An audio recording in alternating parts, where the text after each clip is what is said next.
Yo, what's up, everybody? So today I'm going to talk about the three most popular limiting beliefs or excuses or whatever you want to call them that hold people back from getting into real estate. I don't have the money, I don't have the experience, and nobody's going to take me seriously. Guys, I hear these limiting beliefs all the time, and I could honestly still use them myself. I'm still a full-time Spanish teacher, 22 years. I'm still in the middle of a freaking ridiculous divorce that's costing me a fortune 6 years into it. I still wait tables. I still coach the surf team. I still work after hours, before hours. I'm still hustling, grinding, and I juggle more than most people would ever want to. But none of that has stopped me from getting into multifamily. When I first stepped into real estate back in 2012, it wasn't because I had the education or the experience. It was because I had a vision. I wanted to build a surf house in Nicaragua.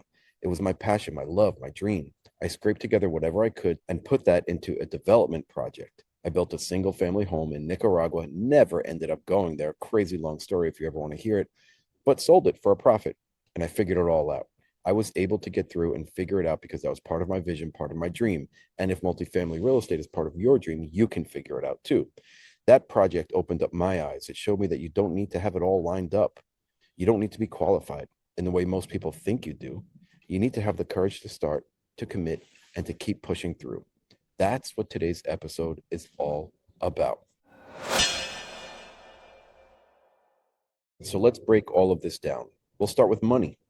You don't need to fund every deal yourself. What you need is the ability to connect with people who do have capital and are looking for ways to grow their capital. I didn't write the checks on my first multifamily deals. My partners, my friends, my network did. They trusted me to do the work, to make the calls, to manage the details. And that's the point. You can create opportunities and other people will bring the funds. That's what your job will be if you don't have money.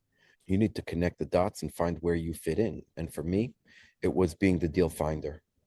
After my first deal, of course, my first deal I worked with partners on. I brought my network of investors. I got into that deal. I got experience. Then I was the one who found the deals. Now I'm the deal finder and I am the gatekeeper.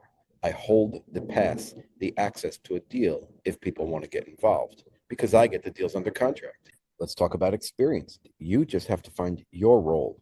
What are you going to do? How are you going to play a part in the multifamily space? There are a ton of positions and roles that are in need of being filled. What do you bring to the table? Just think about it.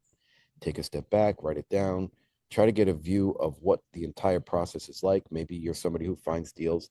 Maybe you're somebody who can raise capital. Maybe you're somebody who has connections with legal teams, with insurance brokers, with other professionals that you could put the pieces together. Maybe you're a contractor.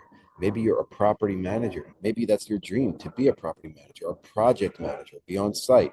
Maybe you're an operator. Guys, there are so many different roles that you can play.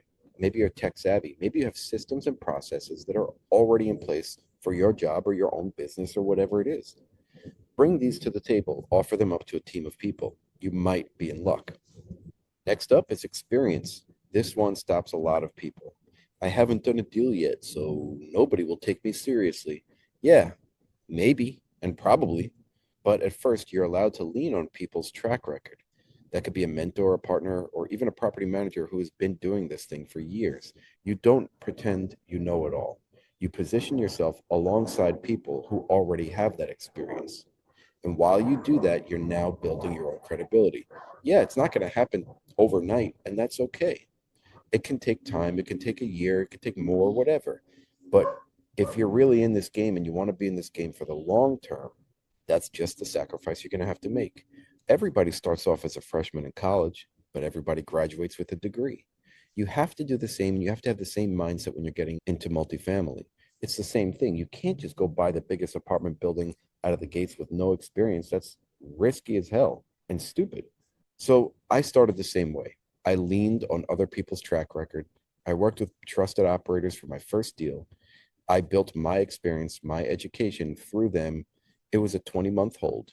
And as soon as we closed the sale of that property, I was able to buy my own property, not because I have tons of money in the bank, rather because I had the experience and I was now ready. And brokers started taking me seriously, and so did the banks.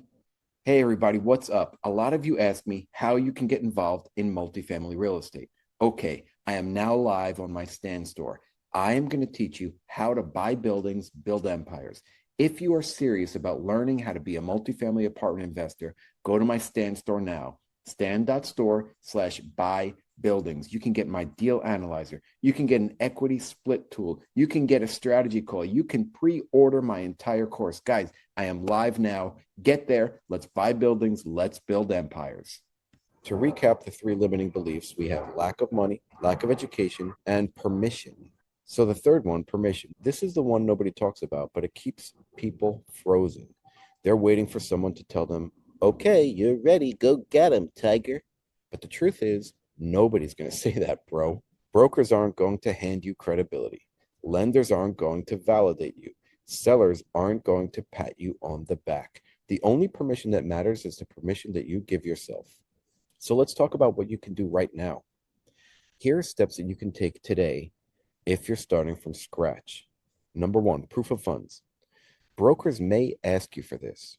If you don't have it, partner with someone who does. Show their statement. All you need is a screenshot. It doesn't have to be anything detailed. You're not giving away personal information like social security numbers. You don't do that. You just get a screenshot of the proof of funds. That's how some deals can move forward. That can help you.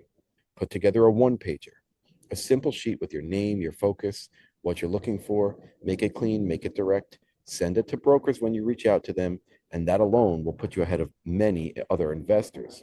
I have an epic one-pager that I give away for free. It's easy to edit. It's on Canva. You can use the same exact one. It shows you exactly how to do it. And on top of that, I have a video explaining how to get it done on YouTube. There's no excuse here. Go get my one pager. When you download my free multifamily credibility kit from my website, you get this one pager template for free. It is super easy to use and it comes with a video explanation. You're going to create it using a team of people and it will show you exactly how to enhance your credibility. Number three, learn to underwrite. If you can't talk the numbers, nobody's going to take you seriously, meaning brokers won't, lenders won't, and investors won't.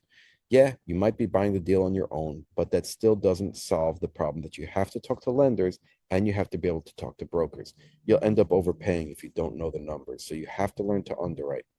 Practice analyzing deals every single day. The first time you do it, it's going to take an hour or so. Who cares? By the 10th, maybe 20th time, it'll take you 15 minutes. It's worth the practice, worth the time, and you have to know what kind of a deal you're getting into. I will not allow any of my friends getting into a deal if they don't know how to underwrite. That is super risky.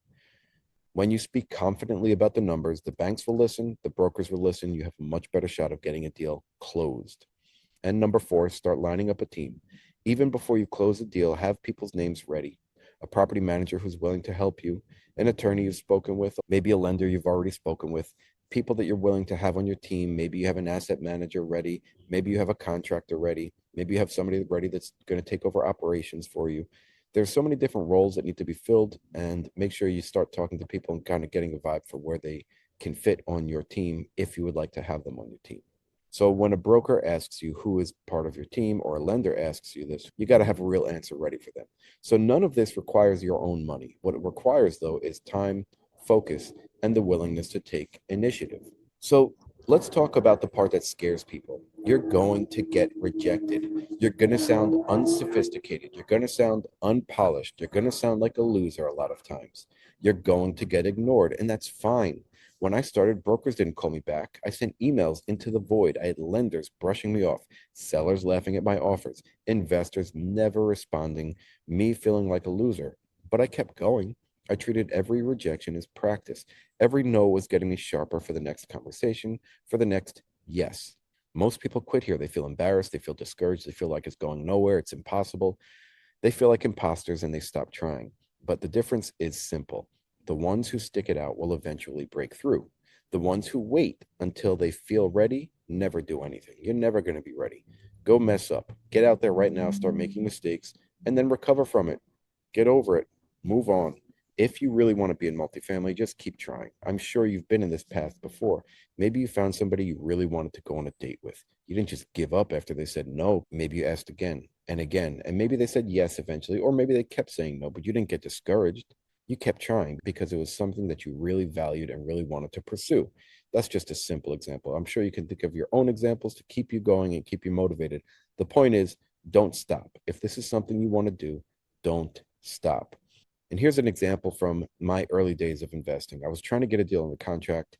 Broker asked me for proof of funds, and I didn't have it. Obviously, I still don't have it today. I could have walked away. I could have said, see, this game sucks. I'm not ready. This is not worth it. Instead, I called a friend, and he sent me his statement. I attached it to the offer, and the broker didn't care that it wasn't mine. What matters was that I was resourceful enough to solve the problem. And that person never partnered with me, and I never closed that deal, but it didn't matter. I got access to the deal. I was in the running with my offer. That is what matters. And that's how it works. You don't need to be perfect. You just have to be resourceful. So, to wrap up today's thoughts, you don't need your own money to get started. You don't need years of experience before you move. And you don't need anyone's permission to begin. What you need is grit. What you need is resourcefulness. You need to be willing to face rejection without running from it. Think of a time for yourself where you faced rejection but kept going. That's it. That's the mentality you need to have. You might need to start with your big why and start over and say, well, why am I really in this? Because it might not be for you. I'm not going to pretend that multifamily is for everybody. But if it is for you, then don't stop. Who cares about the rejections? You need to be willing to face rejection, okay?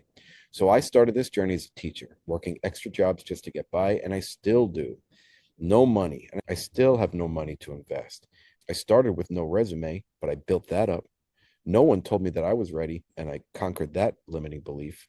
The only reason that I'm here today is because I stopped waiting and started moving. I took action, and that's what you need to do.